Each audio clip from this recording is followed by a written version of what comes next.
them like what they want to hear. Yeah. Do I make it more cerebral? No, you don't have to. Or do I go in the gutter and tell give them my real experiences and things like that? You don't have to. Yeah. Okay. So I think we left off at the bugs and all the dangers. Well, that was about the worst thing there. We didn't really. We were kind of scared of the Vietnamese. Yeah, the North Vietnamese, the NBA. Yeah. And the Red Chinese troops, things like that. But I think I was more scared of the environment. Yeah. Because of all the denizens that live there in the jungle and things, So you were not afraid of the troops, like the Red Chinese and all the Charlies and all the the NBA. No, they were like they were there, but we tried to avoid any contact with them. Oh right, okay. I mean, yeah, they tell us you're going to go out there search and destroy, but we're going, nah. We're more like the typical hippies from California, San Francisco. I mean, peace, brother. Okay. Make love, not war, and stuff like that. Yeah. Oh my God. Okay. So we weren't really that,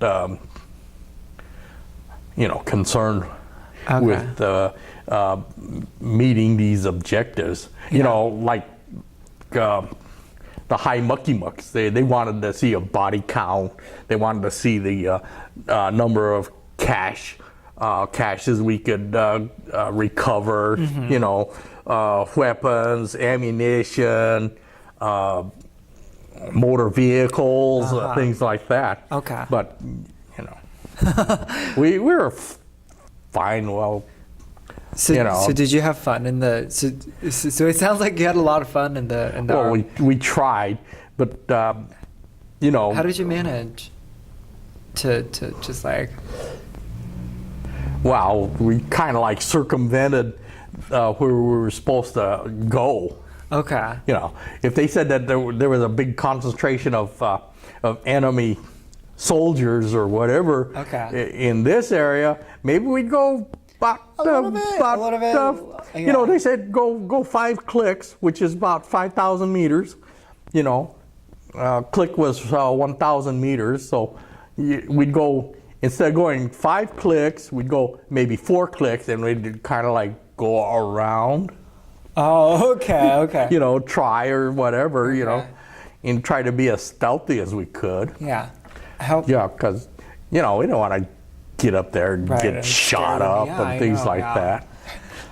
Wait, so how many people were in your group, in your unit? The squad consisted of anything from 5 to 7 guys. Mm-hmm. You had your point man, slack man, the machine gunner, the machine gunner's assistant, the squad leader. Mm-hmm. And one other person. Okay, so if we were lucky, we had 7. Mm-hmm. If not, we were stuck with 5 people. Oh, okay. And there was let's see, 4 squads to a platoon. Mm-hmm. And then 4 platoons made up the company. Yeah. So, we had anywhere from about maybe 36 to 40 people. Mm-hmm. Okay. And with out of the 4 squads to the platoon, we also had a headquarters, or what they called a headquarters, which was the captain, the CO that was leading the group. Yeah. And his medics and whatnot. Okay. So there was actually 5 platoons for the company. Okay. So we were anywhere from maybe 40 to 60 people, depending on who was on R&R or who was ill or injured or whatever. Oh God. You know. Wait, so you were with, you were with these people for like the entire time you were there. Yeah, we were there. Actually, we spent. We were supposed to spend 12 months.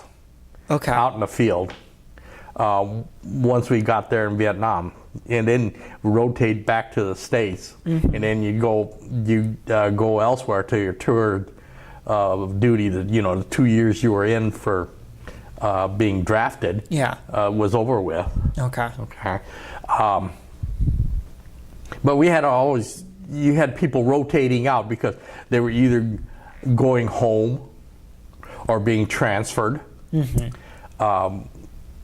And you also had new people coming in, from the States and things like that.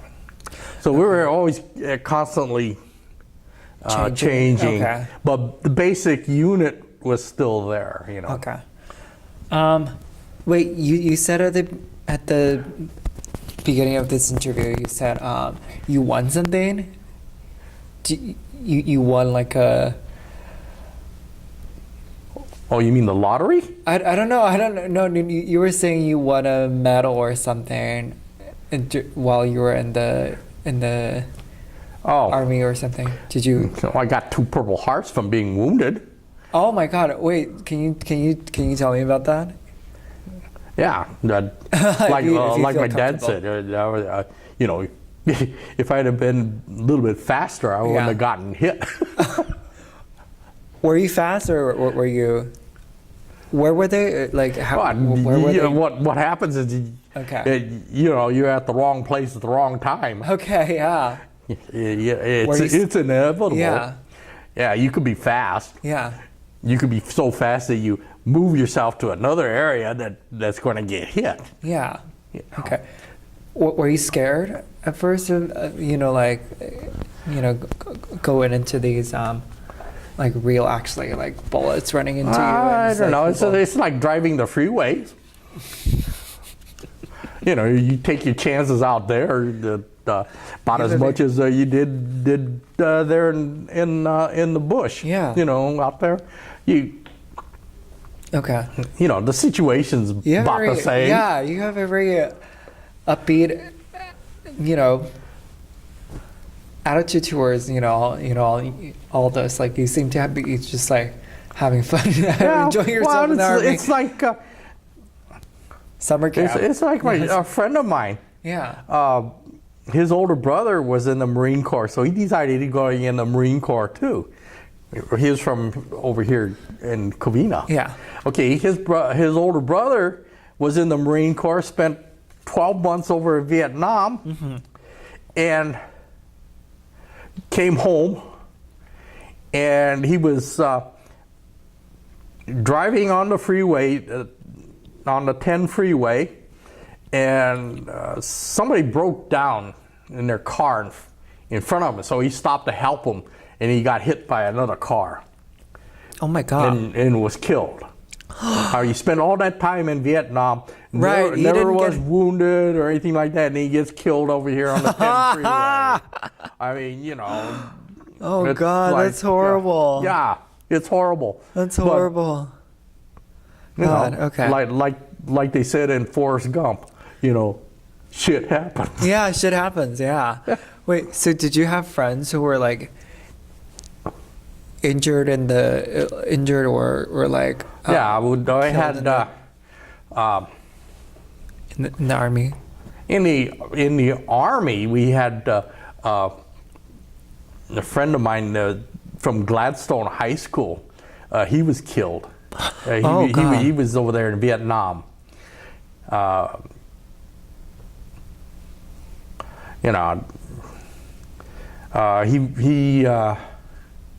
think it was during the Tet Offensive in '68. Okay. See, I went in in 69, 70, so I missed it. But he was there. You know, he from what I understand, he stayed behind, let his friends, all his guys, escape while he held off the enemy. You know, God. he was. They say he was chucking grenades at them to keep them at bay, and finally got hit by small arms fire. Oh God! You know, but he was like our quarterback, fullback kind of thing in high school. So he played for the football team. So it was something, you know, we consider was typical of what he'd do. Yeah. Okay. You know, if it was up to me, I would have run. That's your strategy going into war. Well, just run as fast as you. Yeah. Okay. Well, like my dad, he never talked about his experiences in the war. Yeah. Okay. So one time we were watching Platoon. Yeah. The movie Platoon about Vietnam. Yeah, that was another, Oliver Stone. And they were getting overrun there. And my dad goes, do you guys scream like that all the time? And I says, oh, heck yes.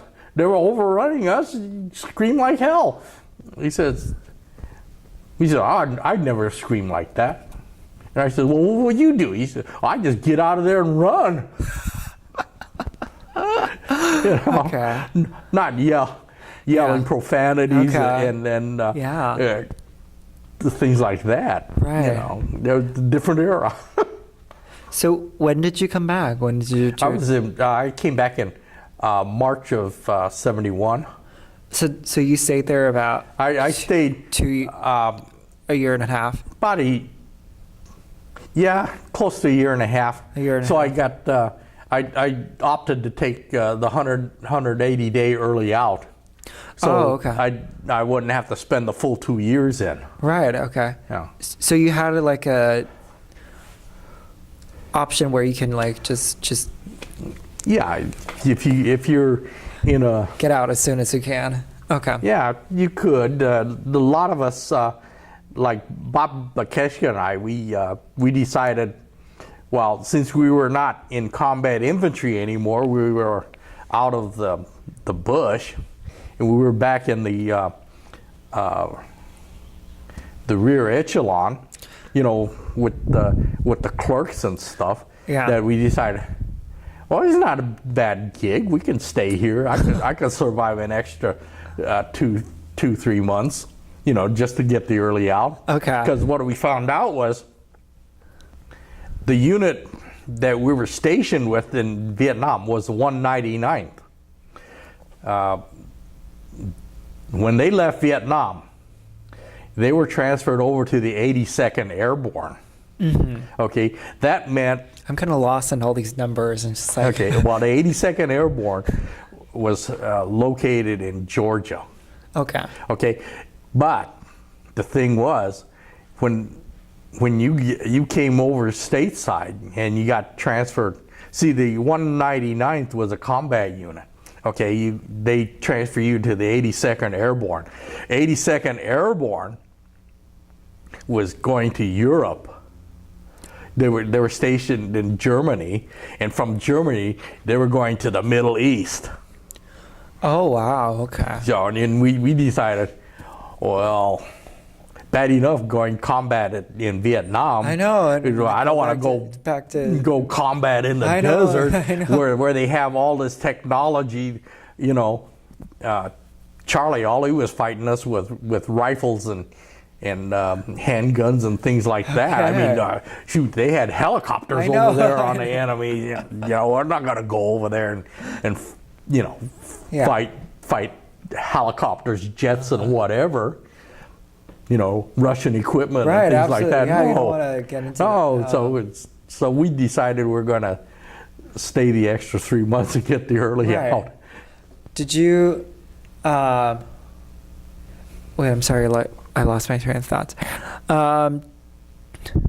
So you just went back, and what did you do after the? Oh, see, once we left Vietnam, we just went back to Travis Air Force Base. Yeah. Okay, and we were discharged from there. We didn't have to go play Army anymore. Okay. We got our 201 file. Okay. And we left. We said goodbye to the Army. Yeah. And went into civilian life. Oh, okay. Wait, was that hard for you to like? So was that like a really big transition for you, or was it just like so you were fine with it? I guess you could say it was a big transition. Okay. But didn't have to get up at 4 a.m. or whatever, and didn't have to go out formation, stand in line for inspection and things like that. We're back home in the States. We're sleeping on beds and things, Okay. Can you tell me, I think I have 2 more questions. Can you tell me about your, like how would you describe a normal day in the Army? Just like a normal day, like when would you get up, when would you eat, what would you eat, or would you go to, what would you do? The normal day, like if you were here stateside, okay, up at Fort Ord, they rouse you out of bed, you're up standing in line in formation, waiting for inspection and things like that before the sun comes up, about between 5:30, 6 o'clock. Okay. Okay. Then you'd go to the mess hall for breakfast. The Army, they had all their set menus and things for your breakfast. What did you lunch, eat? Dinner, and whatever. They had chipped beef and on toast. Oh, okay. That's not bad. Are you kidding? That stuff was terrible. Oh my God. Okay. This doesn't sound bad, but no. Chipped beef. Well, they call that SOS. Oh God. Okay. Okay. I'll have to write that down for you a little bit later. I don't want to say what it is. Do you want to do it right now, or do you want to? Oh, I'll do it afterwards. Okay. And when I tell you what those initials stand for, you'll understand why I say it's terrible. Okay. Yeah. I'll jot that down. I mean, there were a set menu, and you had to eat. You get your cafeteria trays. They put the slop on your tray and things like that, and you eat it, and they make sure you eat your vegetables and everything like that. And then after breakfast, you go out to PT, physical training. You do your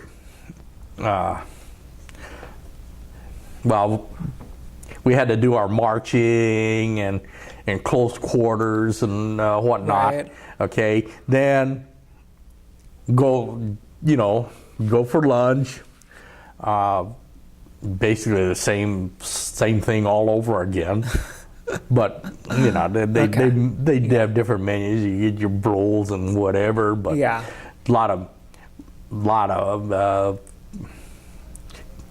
lot of carbohydrates. Yeah, absolutely. You have to keep them going. You have to. Yeah.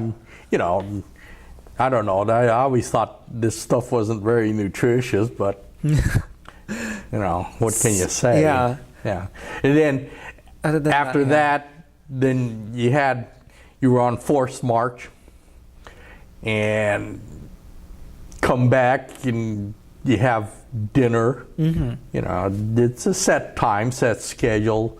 Then once you finish dinner, then you go back to your barracks and you either clean the barracks or the barracks. Yeah, that's where we stayed. Oh, okay. Yeah, it's it's like a dorm. Oh, right. Except for it's more basic than a dorm. Okay. Yeah.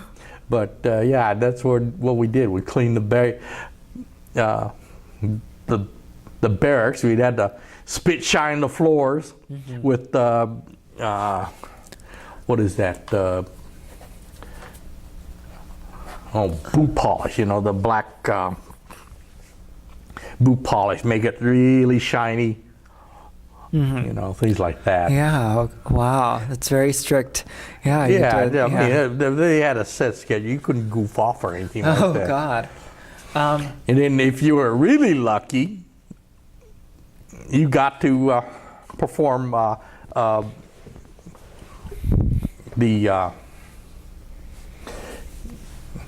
help the sergeant on guard, who was at the headquarters, the office, and you get to be his runner, which means you either answer the phones, go pick up people if they need to have picked up from the different barracks to show up there. He might want to talk to these people or whatever. Okay. Things like that. So, yeah, it was pretty structured. You didn't have much free time. Yeah. Yeah. Then, when we got to Vietnam, we didn't have to go through all that stuff. So we had a lot of free time, other than if you got picked for really crappy detail work, like what they call latrine duty.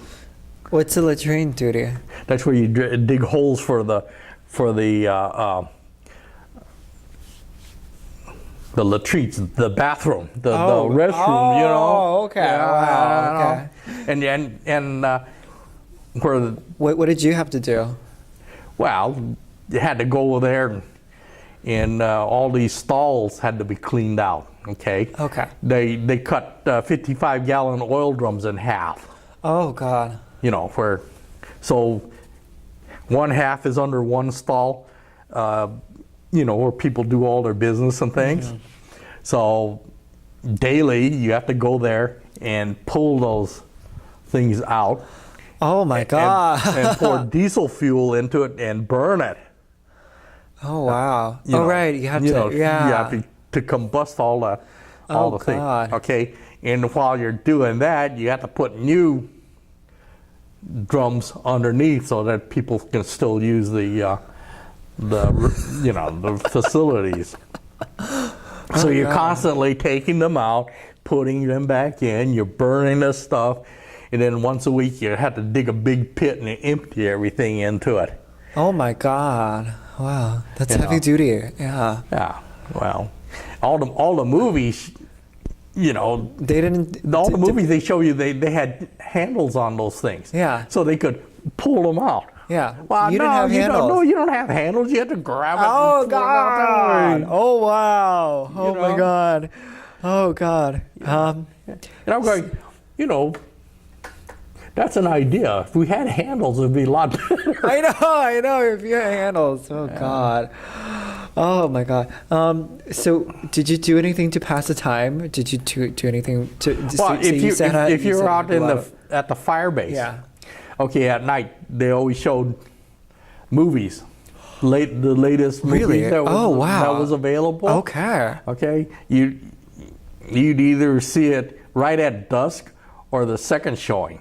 They take turns. You'd be pulling guard duty in the bunkers and things like that. So you'd rotate back and forth. But yeah, that was while you were in the fire base. Yeah, absolutely. Okay, so you're in those central location by the mess hall or whatever where they show it, put up a sheet for the screen and things. Okay. Or if you're way out in the boonies, all you did was just go to sleep as soon as the sun went down, Okay. and pull your guard duty and whatnot. Oh my God. Oh wow. Because there wasn't that much to do. Yeah, right. There was just like field. So did you have any interaction with the Charlie, the local people? That's like. Oh, if we went through the village. Yeah. Some of the village. Yeah. We had this one lady. When I first got there, Mama-san, just outside of Swan Lock. Yeah. she'd bring her little baby sons out, her daughters or whatever. They'd come out there. They were dragging these cases of Pepsi Cola or Coca-Cola. Okay. Soft drinks. First time Mama-san was pulling a wagon. Okay? A month later, when we came through the same village, old Mama-san was bringing all this stuff out in her bicycle. Okay? So she had ice and things like that, so she was selling these to all these troops that are going through there. Right. Okay. Then a month after that, we went through there. Mama-san had a little Honda 50. Wow! Oh my God! She'd bring all her stuff out there, and baby sons were there, and they're selling these Pepsis and things like that, drinks. These people got rich. Oh God! Yeah. So the fourth time we went through there, somebody new was bringing the stuff out there. So we asked. So they started their own business. Baby son, where's Mama-san? She's not bringing these out no more. And she says, no, Mama-san retired. She's going to live in Saigon. So you got along with these people that were in Yeah, they pretty much Okay. did the thing, Did you have if you were out in the villages, way out in the boonies someplace, okay, the farmers and things like that, they could care less if you were VC or NBA or if you were U.S. Army or whatever, all they cared about was planting their crops, harvesting. The rains came when it was supposed to, and the rains stopped when they were supposed to. Okay. Things like that. They didn't care who was in charge of the country, Ho Chi Minh or whomever. Okay. They didn't care because all they were concerned about was with the seasons. Mm-hmm. But did you have any deeper interaction with these people besides just buying stuff or just seeing them out there or any? Not really. You didn't really have time to do that? No. We did have to work with the ARVN Army, which was the South Vietnamese Army, and I hated that. Oh my God, why? Well, they like to bring their boombox with them. Wow, they had boombox back then? Well, they had little, radios, cassette players, things like that. They'd turn it up full blast. And when we take a break, most of us, we just shuck our packs, the rucksacks and things that we carried all our ammunition, the food and everything, and we just drop it on the ground and kind of lay back and, drink our water or whatever. But they would take big orange cargo chutes and throw it up on the limbs of the trees, and they start playing their music. They were like having a party, brewing their tea and stuff like that. And we're looking up there and going, well, how far can they see that bright orange cargo chute from here? Oh, God. It's like a beacon saying, hey, we're here. Right. Oh my God. We hated that. These people showed out their party. That was. They had their. Fun. Some had their act together. Some were just asking for trouble, and we're going, oh my God, we're not going to go out with these guys anymore. So you had your pros and cons and things like that. Some guys like Sergeant Tree, he really liked the Army guys.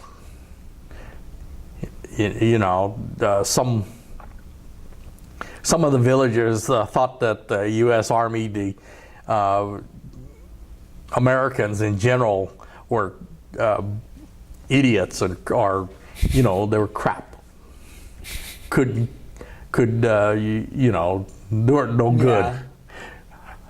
Number 10 Dinky Dow, what they used to say. And Sergeant Chu, you always get mad at them. Tell them that they should be glad that we're here, helping them fight the Viet Cong and whatever. Yeah. Yeah. So Sergeant Chu was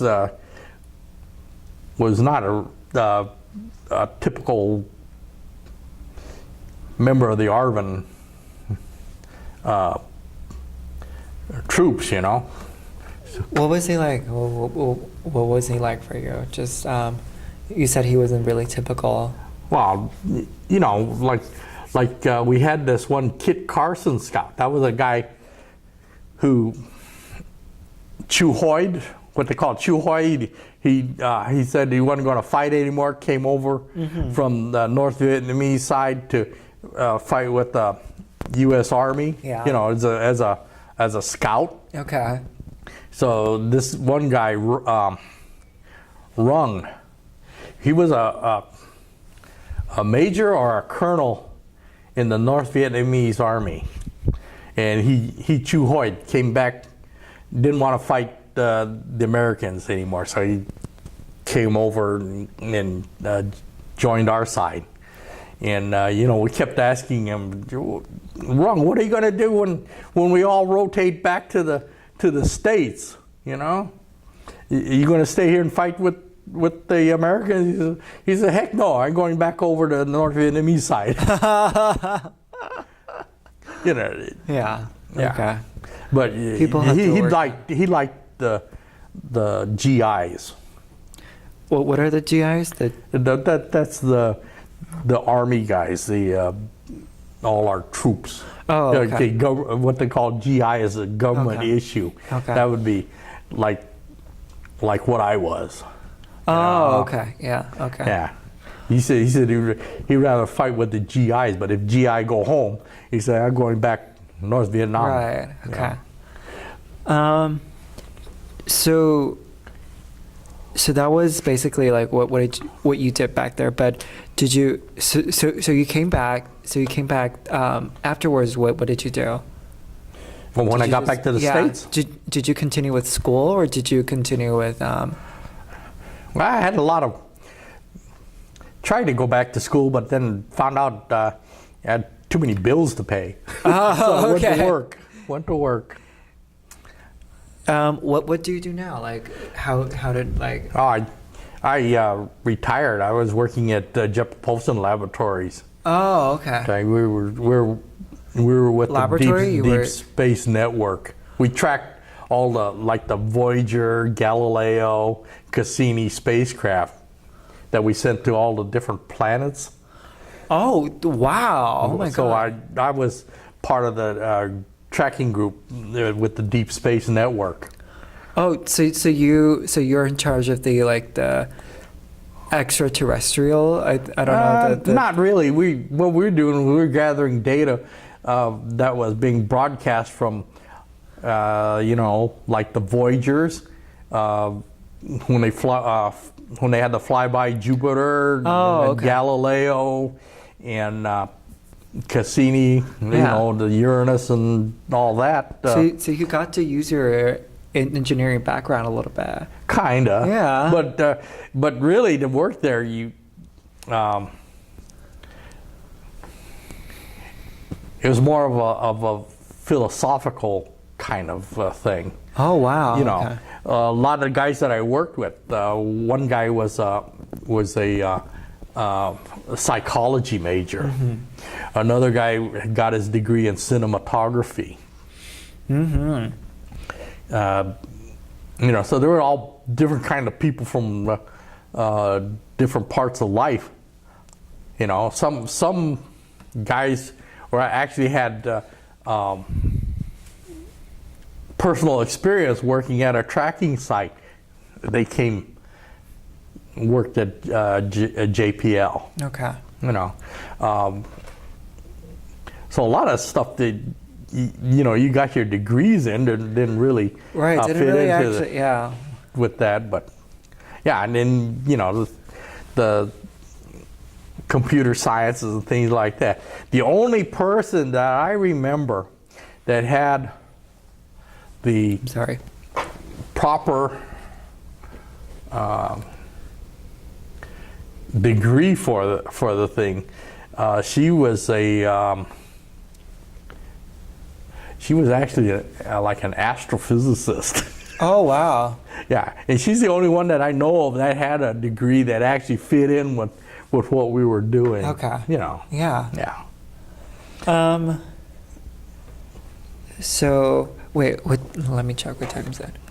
Oh yeah. Oh, I think we're good for like this session. Yeah. If you wanna. Wait, we can continue on some other time if you want. Yeah, definitely. We have to. We have to do it like a follow-up interview because I have like more questions that I want to ask. We didn't get to. We just got to like the Vietnamese War, which is like really interesting.